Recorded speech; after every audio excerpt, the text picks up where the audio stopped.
now, what I am going to do is I am going to give you a second algorithm to solve the same problem. And this second algorithm is going to be called iterative policy evaluation.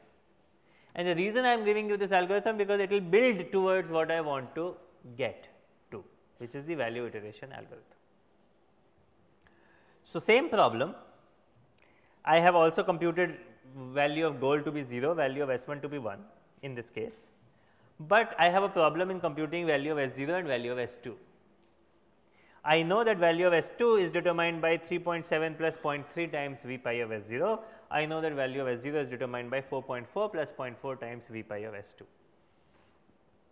You can check these numbers. Right. Now, a simple way to do this is that I randomly initialize these values. So, I just say S0 is the goal, it has value 0. But if I know S0, then can I compute S2 using this second equation 3.7 plus 0.3 times this. So, what is my new value for S2? What is my new value for S2? 3.7. Now, something happened. S2 has new value, its value is 3.7.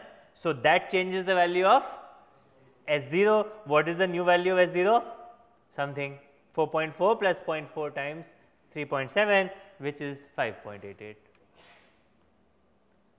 Now, S2 says, dude, you changed your value, now I have to change my value. So, I change my value to 5.464. Same thing happens with S0, it says no, my successor has changed its value, I am going to change mine. So, it becomes 6.58, then S2 says the same thing, it becomes 5.67, it says the same thing, it becomes 6.67, it changes, it keeps on going. What do you observe? That at least for this tiny example, they seem to be converging.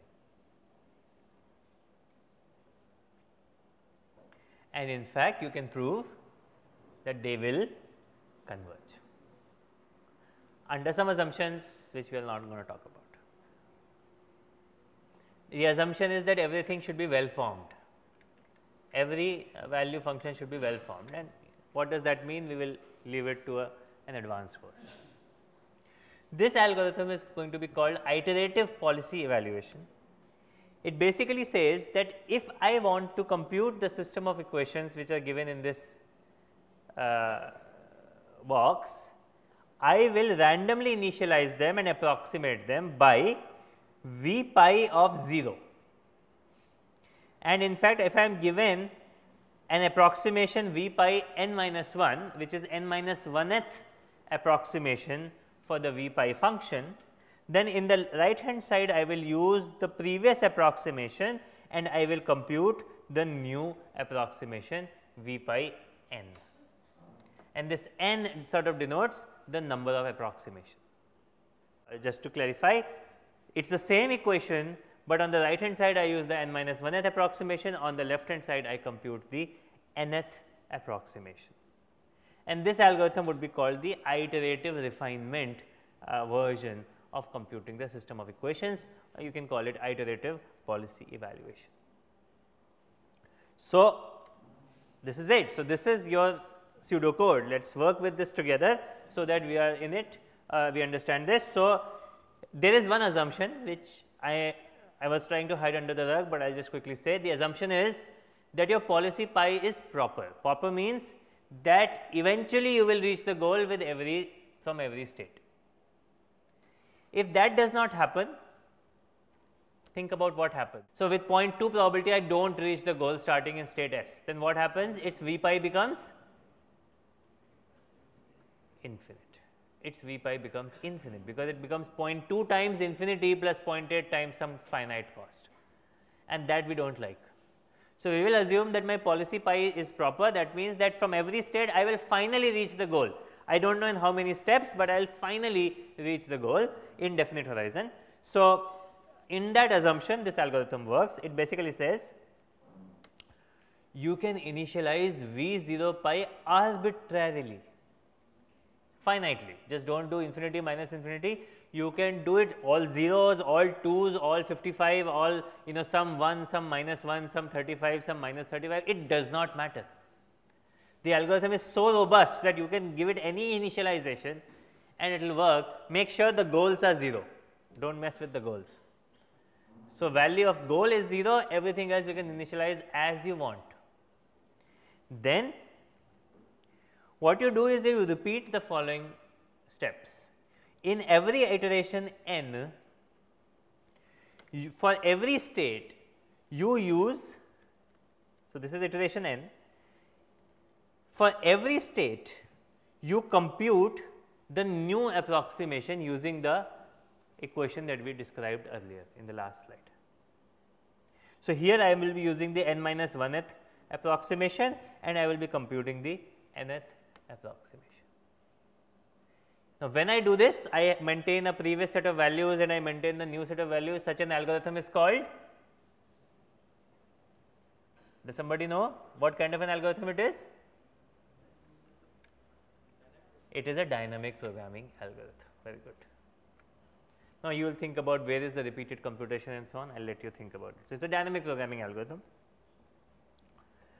Now, the problem is that I need to stop at some point, and my notion of stopping should be that my values have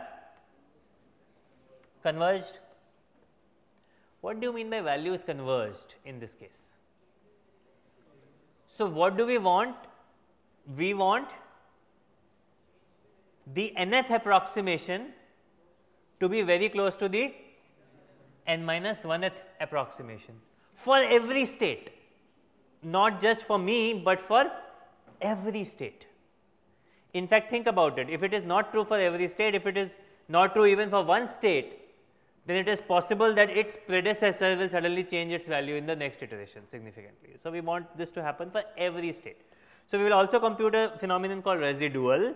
Residual basically says what is the magnitude of the difference between V pi of n minus V pi of n minus 1. Here I am computing residual for every state, but then I will say that you will stop when your max residual is less than epsilon. And such a value function will be called the epsilon consistent value function. It is not the optimal value function, it is epsilon close to the optimal, and you can actually have a bound on how close you are if you have a epsilon consistency. We will not talk about the bound for now, but it is close, and this is my termination condition, and you return the value function V pi n, which was the question at hand. How do we compute the value of a policy? And moreover, you can prove that for a proper policy P, a pi, iterative policy computation converges to the true value of the policy, that is limit n tends to infinity V pi of n is equal to V pi irrespective of the initialization V naught for every state S. This all only happens for a proper policy, and this happens in the limit. Question. Is there experimental and theoretical evidence on how fast it converges? And absolutely.